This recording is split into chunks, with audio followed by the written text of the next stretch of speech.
In today's video, I'm going to teach you how to record customer prepayments in QuickBooks Online.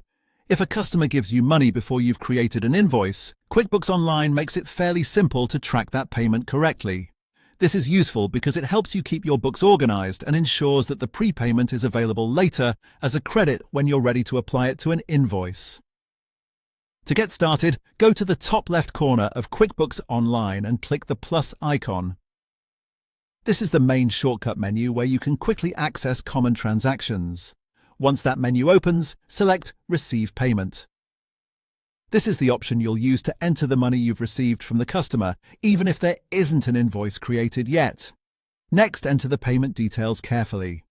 Choose the correct customer, then enter the amount of the payment and any other relevant information shown on the screen, such as the payment date or payment method if needed. It's a good idea to double-check these details before saving so your records stay accurate from the start. Here's the important part.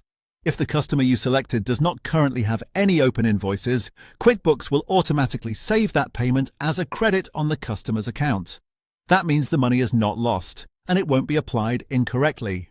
Instead, it stays attached to that customer profile until you create an invoice later, at which point you can apply the credit to reduce the balance due. Once everything looks correct, click Record. That will save the transaction and complete the prepayment entry.